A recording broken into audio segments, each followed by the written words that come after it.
Okay, well, welcome to our webinar on the Community Collaborative Rain, Hail, and Snow Network, also known as CoCoRaHS.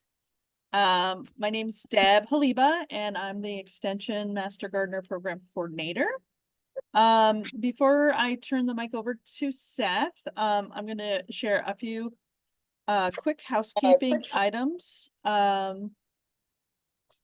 First, your mic. If you can make sure your mic is muted during the presentation, that would be great. I think someone's mic is not muted right now. I can help with that if we're experiencing any background noise, but that really does help the experience for everyone. So make sure that your mic is muted. This session is being recorded for future viewing, and so I will be sharing the link to the recording with the listserv within the week, probably by tomorrow. Our webinar is scheduled for 1 hour, so we will plan to end by 1 o'clock today. To ask a question, we are going to have a Q&A. I'm sorry, I'm just going to try to mute that person. Mute.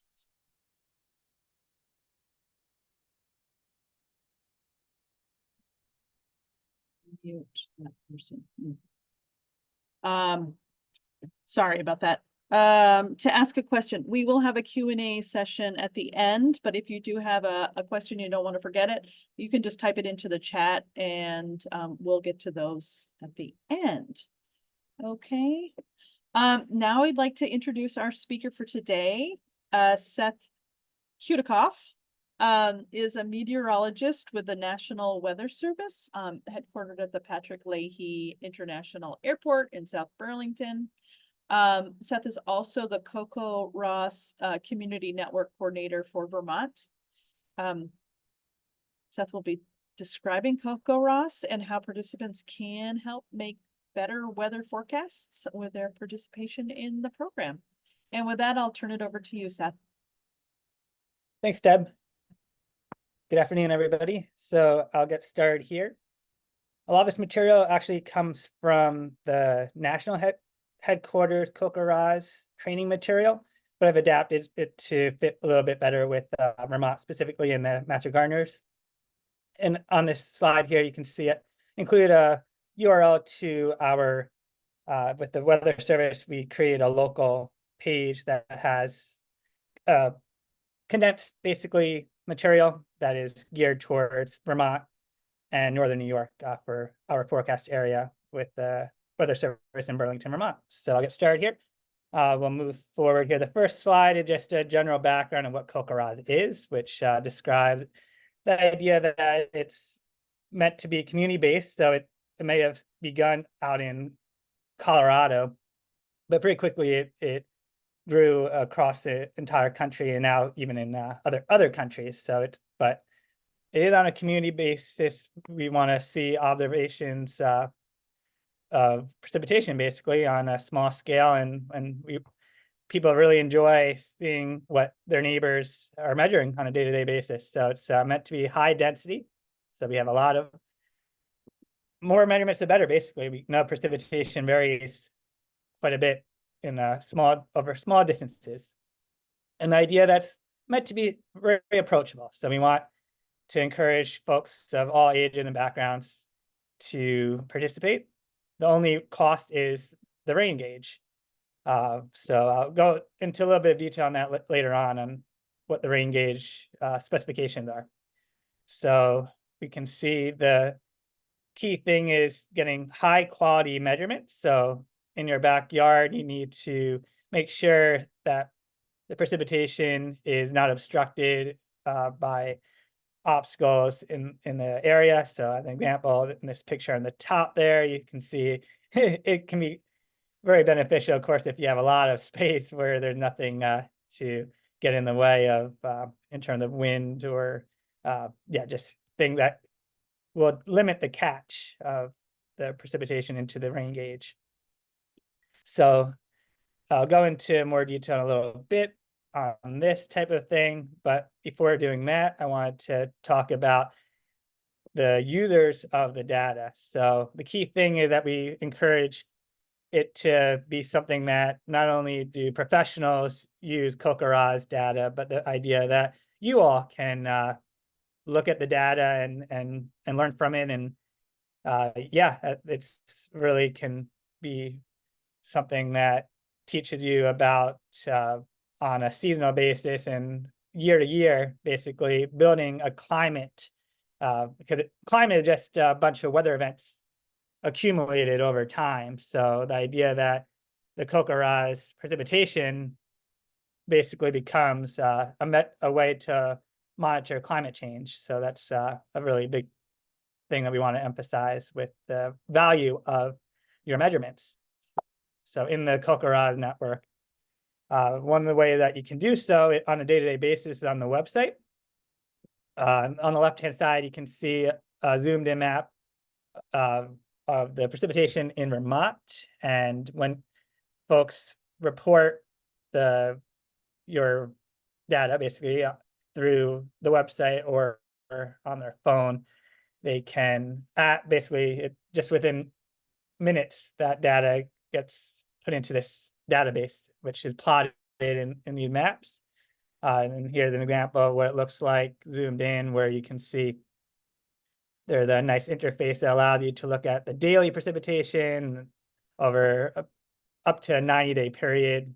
And this includes precipitation and snowfall. So there's a lot of great data that you can quickly see and go into, yeah, you can, it's very adaptable for sure for any use. And in addition to the map form, you can see it in a table. So as an example, this table here is from Monday morning. By default, it sorts the data by time. So the Vermont observers that took precipitation measurements Monday morning between 5:30 and 6:30 a.m. We will see obviously a big range here of precipitation amounts across the area from roughly 1/3 of an inch to 1 3/4 of an inch. And you can sort these tables by precipitation amount. So just a nice little snapshot. And again, this is totally adaptable to a day or many days. You can check out your neighbor's data through this interface on the website. So I'm going to go into what we do at the Weather Service, just as a snapshot here of how we use CoCoRaHS data. It does help us verify forecasts. It allows us to calibrate radar rainfall estimates. It really helps us in our forecasting for like last summer when we had all that rain. The short-term precipitation measurements, including from CoCoRaHS observers between measurements, basically you can submit significant weather reports that we get to help us know what is happening, to validate radar estimates. So that helps us issue flash flood warnings where appropriate. And a lot of other things too come into play. So here's an example of a report that we received in our inbox.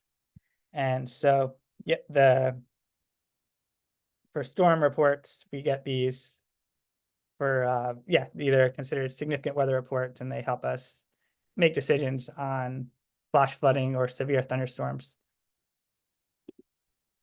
Some other data that can be used widely is by researchers for all sorts of things related to precipitation.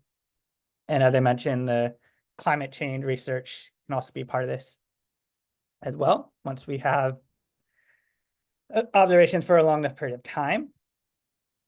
And then you can see from the point of view of agriculture, it's a big deal in terms of soil moisture in particular. Monitoring your data can be really useful once you become part of the CoCoRaHS network. State and federal climatologists. So this picture here shows our Vermont state climatologist, Leslie Ann, recently visiting our office, and she's a big part of this. Yeah, so she is a vital part of our climate services and she's actually currently alongside myself is the CoCoRaHS state co-coordinator. So she promotes this CoCoRaHS program in Vermont, and we can really benefit from her. Basically, she uses the CoCoRaHS data for a lot of important ways to keep, for instance, drought monitoring. She is a liaison for on the federal level alongside the National Weather Service. So we definitely can benefit from CoCoRaHS data with regards to both wetter periods and drier periods.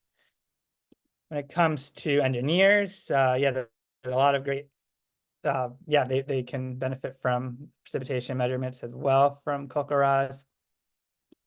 And here's an example of the type of data we monitor with regards to this. I think for the master gardeners in particular, they can really, I would imagine, the detail-oriented nature, you might be interested in giving these type of reports. I'll go into more detail later, but these are condition monitoring reports where you can provide on a weekly basis. In this example, up in this is in Swanton, Vermont, we've got a really diligent reporter who will give us, basically, this is an example of what was called considered mildly dry conditions.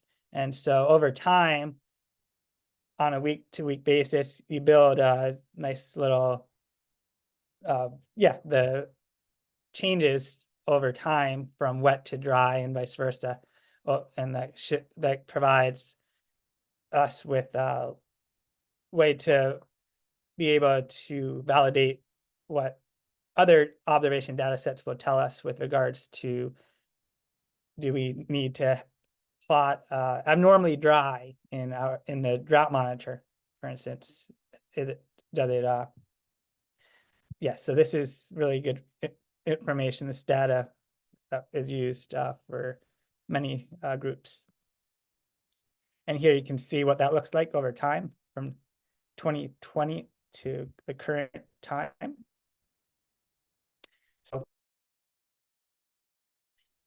yeah, this is plotting the dry to wet for the state of Vermont.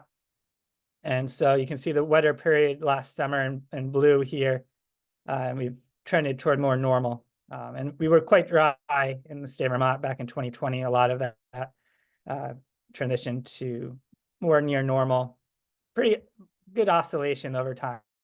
But yeah, this is a snapshot that should hopefully match up to what other data sets that are used.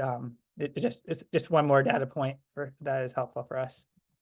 So again, this is a partnership, a federal thing. This is the National Drought Mitigation Center. We work with them on these weekly reports for the drought monitor.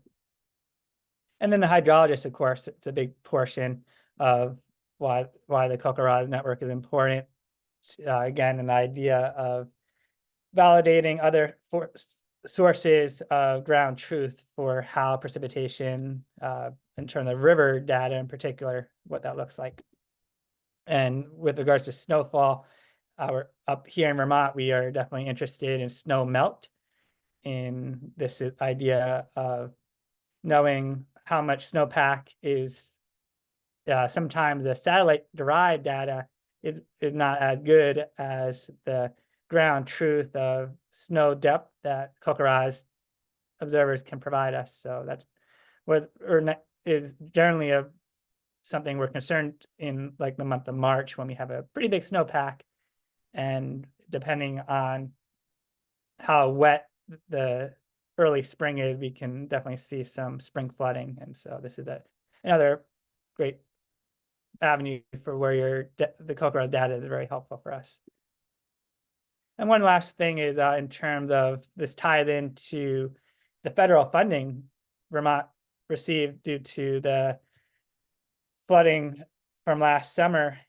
We did get some requests to over the different periods during the most significant flooding events last summer to provide rainfall reports. So this was part of, here as an example, we provided this snapshot. This is over the entire summer, but we also narrowed it in. So as an example, in Ripton and Hancock, there were CoCoRaHS observations of over 30 inches of rain over the summer, just of very extreme amounts of rainfall. And the requests definitely were needed to secure federal disaster funding. So this was considered reliable ground truth rainfall amounts that we provided to state officials. So this was definitely economically important for folks to, yeah, this was definitely something that had real value for us. So I'm going to talk now, move into when you become an observer, you'll be asked to, if you already have a rain gauge, and if not, you'll go to a website that allows you to choose the rain gauge, and there will be two options. So here you can see on the sign up page, there is a link to this website on the bottom there. That website has these two options. On the left here, you can see something called the tropo gauge. And then there's what's said the official original CoCoRaHS gauge. So those are the two options that CoCoRaHS currently provides. And nowadays, this tropo one, we do consider that the best. You can go with either, but on this next slide, I'll detail some of the accuracy differences. So basically, the older rain gauge does have a slight overestimation of rainfall. It's not a big deal, but it is something that if you are interested in, it actually is, it is different. So this new gauge, some differences, they both hold a lot of water. So this allows you to, if you go on vacation and you're away, it's no big deal when you'll come back and measure the total rainfall, and that's a multi-day report. So these gauges have a huge capacity of 11 inch or 13 inches. There's some interesting details with regards to the funnel for bird deterrent. There's all sorts of interesting details here with the way that this tropo rain gauge works. That makes it a little bit easier to use, but overall, you can't go wrong with either one. They provide some yeah, the way that these gauges are built, they're meant to be pretty easy to maintain and to measure the precipitation. But I'll go into some detail here about the placement of the gauge that is provided by the headquarters folks. They have a little bit of humor here in terms of what not to do. Some of this should be pretty obvious, but yeah, your rain gauge should be representative in a spot that's representative of the rainfall that is not changed by outdoor by non-meteorological things. So basically, we do want it to not be in these locations, and so yeah, pretty obvious stuff here. But yeah, it can be affected by a lot of sources. This becomes a big deal, especially with snowfall. That it had more. It's more fraught for error for sure. Yeah, so you can see examples of in a residential or rural area what it should look like when it's cited correctly. And then you can see general guidelines here for the height and distance from trees. Again, the farther away from obstacle, the better. And here the general guideline of what it looks like in terms of the height of roughly 2 to 5 feet above the ground would be ideal. It should be level, and the gauge will, when you get it, they have some tools to mount the gauge properly. And yeah, the gauge is really the key thing with having precipitation that once it's set up, you'll have accurate information for us when you measure. You'll look at the gauge here that details. You've got the inner gauge that is up to 1 inch of precipitation, and of course a lot of times they get more than that, so there'll be overflow, and so that requires I'll go into that in a little bit, but you'll have to pour out the inner gauge, and then from the outer gauge you'll add that into the inner gauge to add up your total rainfall amounts. We want precise data, so we don't want you to round up or round down to the nearest 100th of an inch, as it shows here as an example. You'll also, the time of day is important. I showed in the beginning that the example of recent data between 6:30 and 7:30. Sorry, that would be between as early as 5:30 and 6:30. So some people like waking up, and it could be before 7 a.m., which is okay. But ideally, it's roughly 7 a.m., just so people who are using the data are getting the data at the same time. But it's no big deal, really, if it's roughly between 4:30 and 9:30 a.m. is the general idea.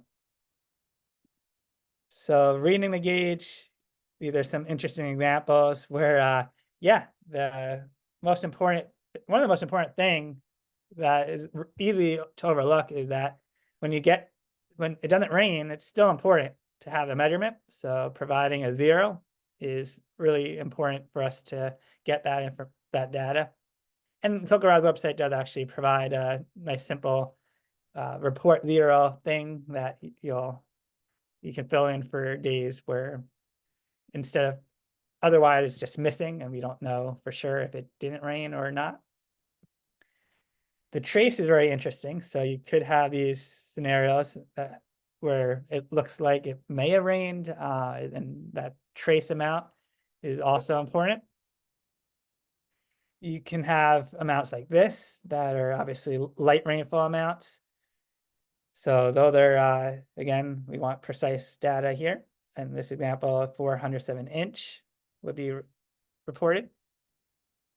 Here we've got the idea that the rain gauge is reporting.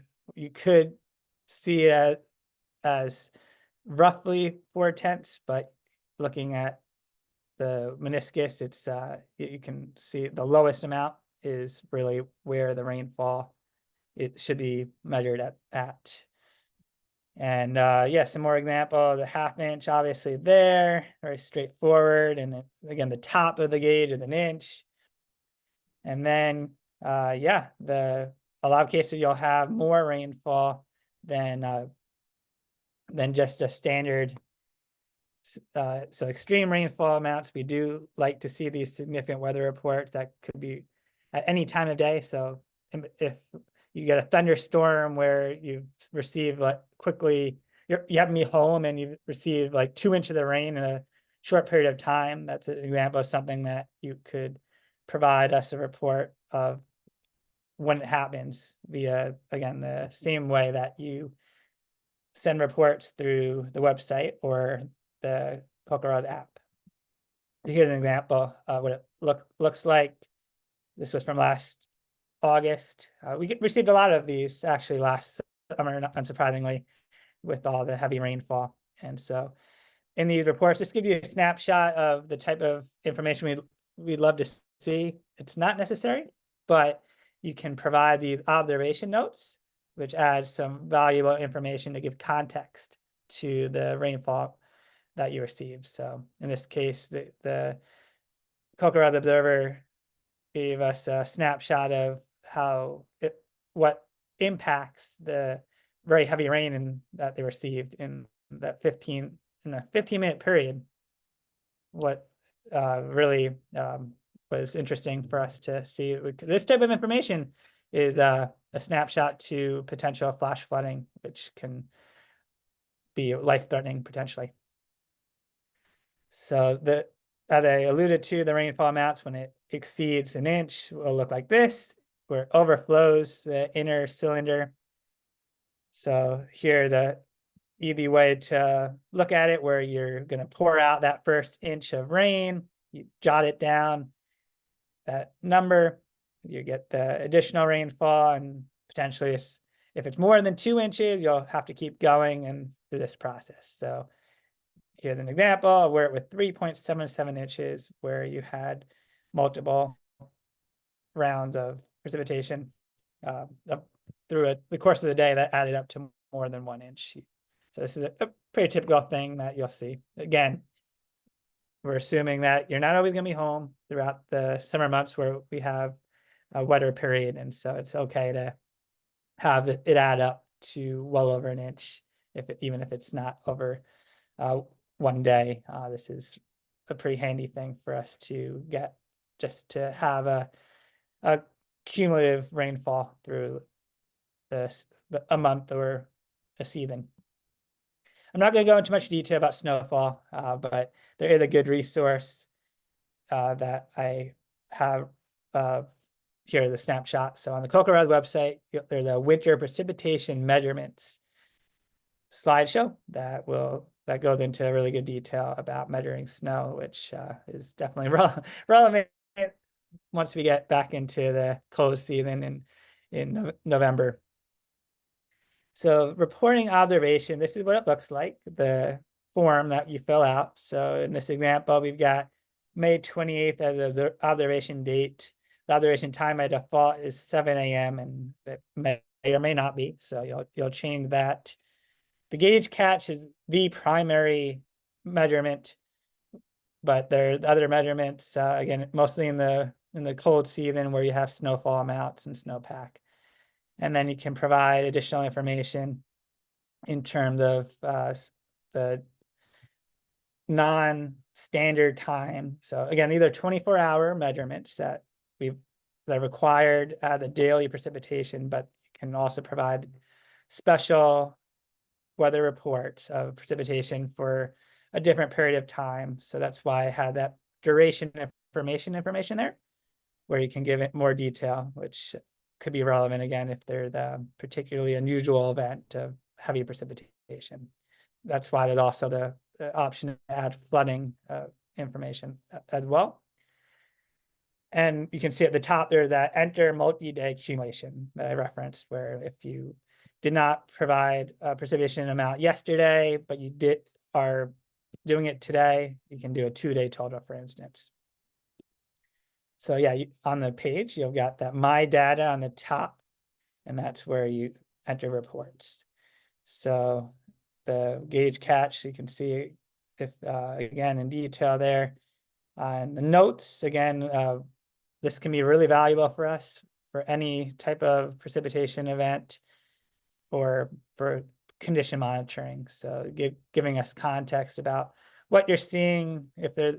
You can look at examples on the website because these are publicly available. So you can see what your fellow Vermont citizen they're doing. And there's some really good examples out there in terms of what people are looking at. It doesn't even have to be precipitation specifically. It could be related to what you're seeing for if there's just sometimes people will comment on if you woke up to fog or dew, or they can comment on a thunderstorm. It's just really a good way to be engaged in what type of weather you're seeing out there. And yeah, once you're done, you'll hit the submit, and then you're done. And it should take only a minimum of 5 minutes. It could be more, depending on how much detail you want to go into. Here's a quick rundown of the non-standard non-standard but really useful information we can also get from you. So again, the primary thing you're going to be submitting are those 24-hour reports, and the significant weather reports can be done as well. So it looks very similar for that. This is an example for the Underhill observer, which happens to be the former National Weather Service, now retired meteorologist in charge, who continues to be a observer for CoCoRaHS. So he's up in Underhill.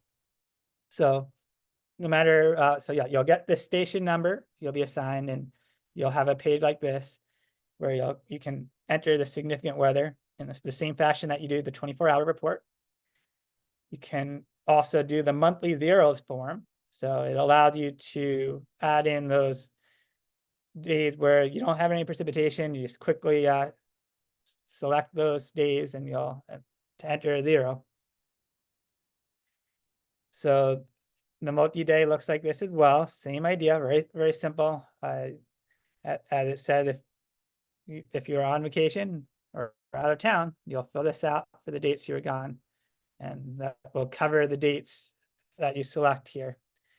And the key thing is if you make a mistake, it's okay. If for some reason there's folks who volunteer as regional coordinators who will be looking at your data. If there's things that look funky, there'll be some quality control. So mistakes happen, no big deal.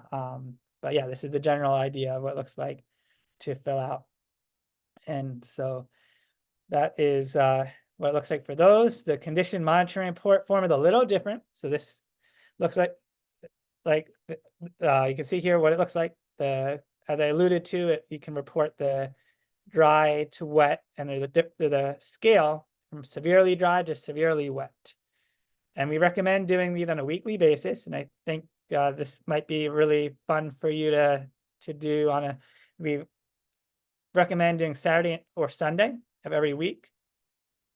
And it looks like this, the idea you would observe conditions during the week and then you report the condition on that Saturday, Sunday.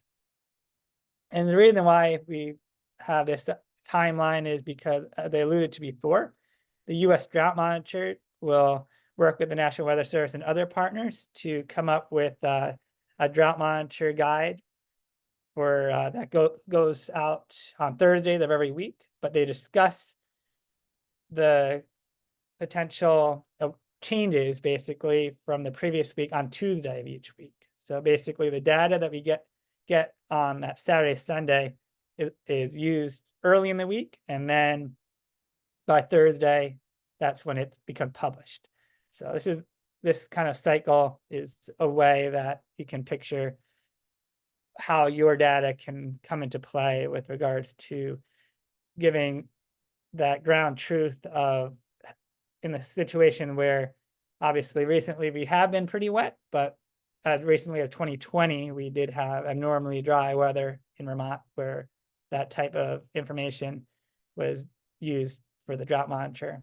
And obviously it has impacts on your gardens and everything with regards to having to add non-natural water to your crops, and the idea that we have this cycle of in Vermont of dry to wet. It does fluctuate quite a bit over time, so it won't be surprising if we go into a drier pattern again. And now we'll finish up with some frequently asked questions before I wrap up. Here's some things that I think are just to emphasize the idea that, again, you don't have to be home every day. You report when you're able to, and but the idea that we do want you to fill in those missing days. So the multi-day total is key. And I think you all can find a good place to place your gauge, but it's possible that it might not seem ideal. You can always ask a question if you run into issues of where you might not think you have a good spot to place your gauge. We can always work with you on that. This is an interesting point with you might see precipitation, but didn't actually rain. So yeah, the idea that you might see wake up and it looks like there's a little bit of a trace of precipitation, but it might have been dew. That'd be an example where you'd say there's 0.00 inches, but you could comment in the notes about the dew. CoCoRaHS is meant to be something that you enjoy doing, and we have folks in Vermont who have been doing it for as many as 15 years now, and you certainly don't need to commit to that amount of time, but certainly we would love you to take this seriously as something that is part of your everyday life, and just do get into a habit of doing. So generally over the course of a summer, that would be to get started, and then you can continue if you enjoy doing it. We'd love to see your measurements through the fall and then into the winter when it becomes the little more of an effort when you have the snow, but that's also can be a lot of fun. So the more valuable your data becomes once it's becomes something that we see on a year-over-year basis. And yeah, the rain gauge is I alluded to in the beginning. The gauge is really important in terms of quality measurements, and so that's why there's two specific rain gauges that need to be that we are required, one of those two, in order for us to assess the rainfall being accurate, basically. And yeah, we try to make it as convenient as possible. There will be a new CoCoRaHS app. I can't go into any detail yet, but the developers at headquarters, they're going to be launching a new app hopefully within the next year that will make it even more convenient to send us your data. So keep an eye on for that. But currently there is an app as well that folks will find more convenient than going using their computer, since but either way works. So this is a resource taken from the CoCoRaHS website that had a specific Master Gardener's Guide, which I think does a great job of summarizing how it fits into your world. And so yeah, this data really is quite valuable for scientists, educators, municipalities, for us at the Weather Service, and it should be just a really good experience to compare precipitation amounts with your neighbors, and you'll really see just how rainfall, it's remarkable how it varies over such short distances in Vermont, from day to day and over the course of a week, 2 weeks, a month, and so on and so forth. So yeah, it comes from this CoCoRaHS resources for master gardeners. On our website, we have some additional resources that are these short videos that I think are really fun to go through, that can help just increase your knowledge and answer any questions about your setting up your rain gauge and any other questions for precipitation measurements. Here's a snapshot of what the current CoCoRaHS observers looks like in Vermont.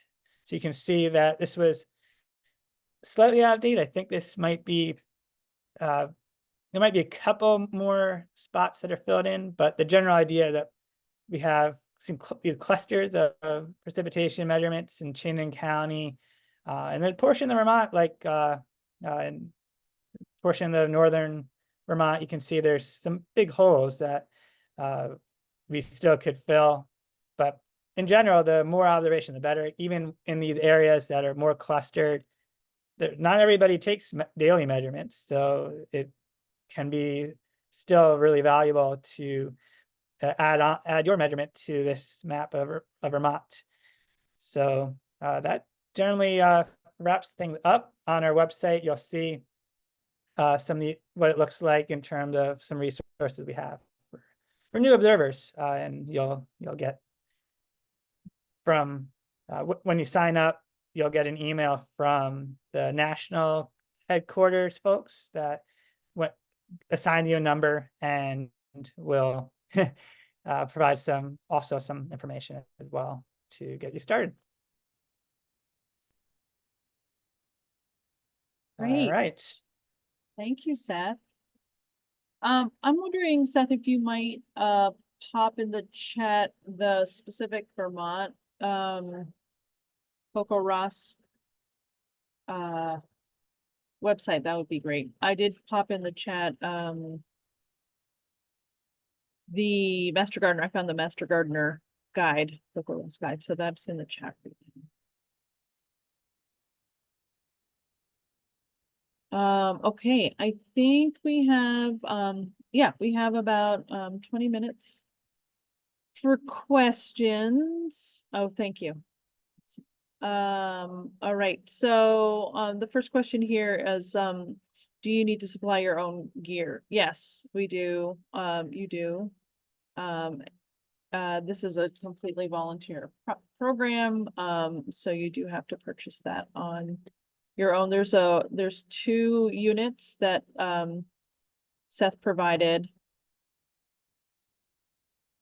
I think it is on in that link, right, Seth? The 2 rain gauge units. Yes, so the rain gauge options, when you go to the web, basically on the registration page toward the bottom where it asks you about, do you have a rain gauge? There's a link to the website that gives you the purchase options. So I provided a snapshot of that, of what it looks like, which includes what are called the Tropo and the Stratus. Those are the 2 rain gauge options.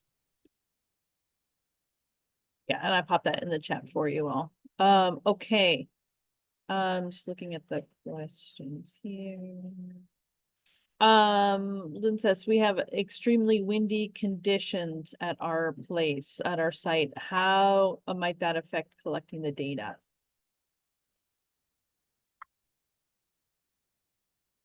Yeah, so I think for the most part, these gauges are meant to relatively minimize the potential undercatch.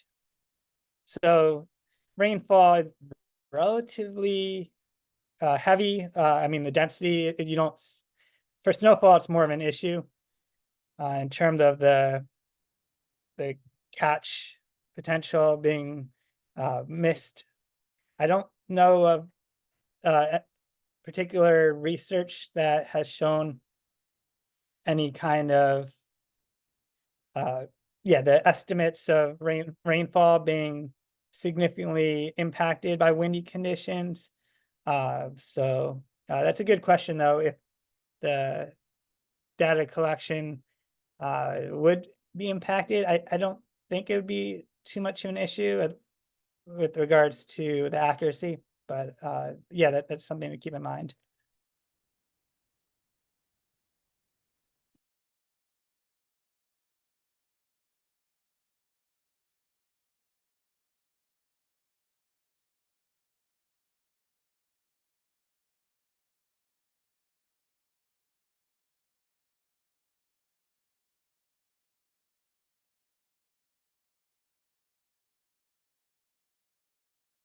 Whoops, I'm sorry, I was muted, Seth.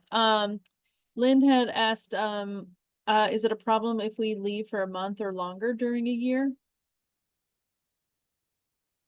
Right. So on that time scale, it's still probably okay. I mean, it makes it more, it's not ideal, but certainly we have no problem with that. We'll take the multi-day report, even if it's for a month, that potentially is okay.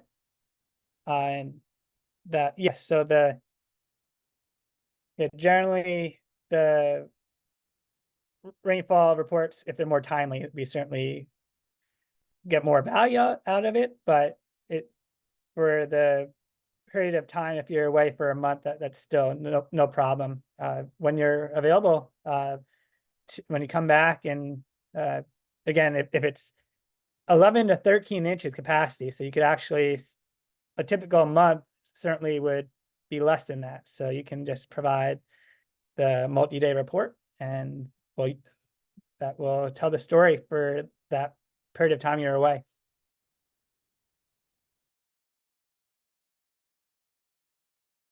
Okay, is it possible to get your slides, Seth, as a reference after the fact? Yeah, absolutely. Okay, great. As you mentioned, a lot of this information is on the website. I re-entered the website, for the CoCoRaHS. It was a little bit different, Seth, but I think this is the right one, that has the CoCoRaHS Burlington. It looks like the homepage that you have here. Yes, thank you. Great. I have a question. So you had mentioned that significant, if there was a significant, rainfall, which seemed to be more frequent these days, how would you, it sounds like you could do that right, real time, enter after that immediate significant, weather event happened, but then do you continue to keep the rainfall amount in the gauge and then report it the next day? Like the total rainfall? You know what I mean? Yeah, it's a good question. I believe that would be either way.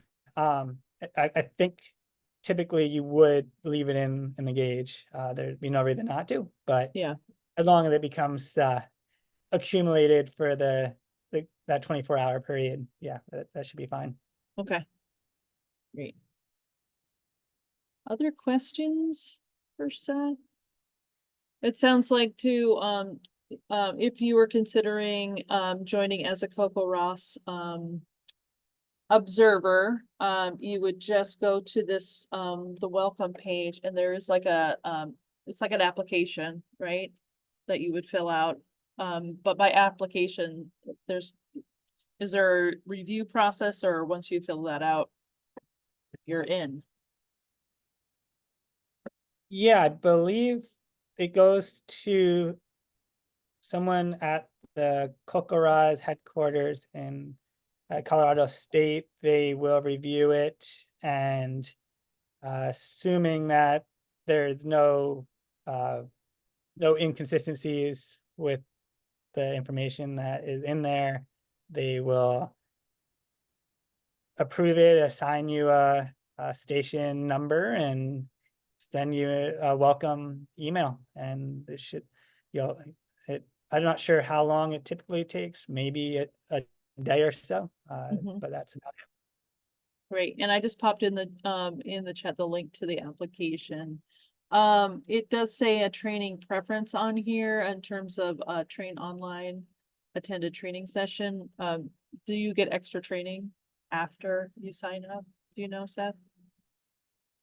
Yeah, there isn't any formal way it works. So something like this is essentially a training session, and yeah, the folks at headquarters, CoCoRaHS, do try to make it very approachable, where they know that depending on where you live and you might not have access to formal training sessions. So that's why they provide a way to do a self-training via their slideshows on their website, where you kind of on the honor system say, yeah, I will follow these guidelines and do it myself. So that's basically the idea there. But yeah, there's no specific, when you choose that selected, there's no, I don't believe there's any necessarily a follow-up. I'm not aware of anything on. Great. And then if people have questions, I'm sorry, I'm asking all the questions. So if folks do have questions, please do pop them in. Actually, Ben, I see that your hand is raised. Did you have a question? Yeah, I figured it'd be a little bit easier to speak than put in the Yes. chat. Thanks, Ben. So I'm unsure if you guys have done this in previous years, being new to the program. I'm not too sure if this is a continuation, but how do you anticipate like estimating volunteer hours associated with the EMG program for this? Like, I'm thinking if it's a minute a day, which it seems like it'd be a little bit more going out and filling out the form, but like a minute a day would be 365 minutes a year. So that's like, I don't know, 6 hours. So it's just like rough math like that is kind of what we should be doing, or I'd be curious to hear what you have to Yeah, say. Ben, that's a great question. We launched this partnership with Seth a couple of years ago, and you know, we just put it out there. If this was a volunteer opportunity that you wanted to participate in, it is eligible for hours. So I would say, yeah, I would just monitor your time. It's probably more than a minute, but you know, to like take the measurement, you know, maybe 15 minutes. I don't know, Seth, what's the average time of uh you know, reporting? I would say between 15 minutes a day, maybe. I would just be honest about, you know, when you're walking out to the gauge, measuring the gauge, reporting, and then, yeah, just see what that adds up to. It can add up, right? Yeah, that sounds good. Yeah. Thank you. Yeah, I'd also put in time, you know, if you're ordering, you know, we also calculate any kind of prep time for volunteer activities. So, you know, if it's taking time to research the gauge, ordering the gauge, you know, installing the gauge, you know, please count that time as well. Okay. Thanks for that question. It is new, so that's good. Glad that you clarified. Lynn asks where and when this recording will be available. It will be posted on our website under the volunteer portal, and I will follow up and let you all know. Plus, the rest of the volunteers, they'll send out a note on the listserv to let you know where it's posted once it has been posted. Shouldn't be very long. Couple of days. Are there somebody, Judy, you also had your hand raised. Yeah, ahead. so I wondered, it's hard to tell from the map, but it appears that there really isn't anybody in my area, or at least not close to where I live. It's hard to tell on the map, but I wondered if folks tend to mentor other folks in their local area when you're just getting started. Is that something are people comfortable with that, or I don't know. What do you think, Seth? So it sounds like you're referring to what the CoCoRaHS program has set up as regional and local coordinators. So the idea Okay. is that these people volunteer to welcome. So for instance, in northeastern Vermont, there is a regional coordinator named Adam Froehlich, who is supposed to welcome folks who sign up in those 3 counties in Vermont and answer any questions that they have. So I think I can check in with those coordinators to see if that's kind of what they have been doing, or but yeah, that's the general idea, is that when we get folks to volunteer to join CoCoRaHS, that certain, yeah, on that smaller scale, that we have folks reaching out to and make them feel comfortable. So yep. Thank you. That's awesome. Thank you, Judy. Any other questions for Seth? Colin did pop in thank you, Colin, popped in a link of the CoCoRaHS map. So that's very cool. Thank you. I'll make sure that all of these links are included with the recording, excuse me, as well. Judy, did you have another question? Okay. All right. Any last questions?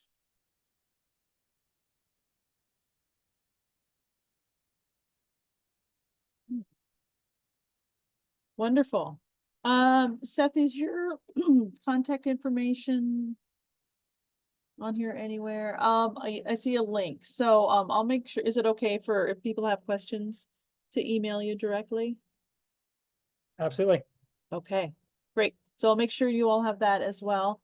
Thank you, Seth, for providing this information and all you do. We, you know, gardeners tend to be weather geeks. So I think it's a great a great partnership. I know I'm tuned to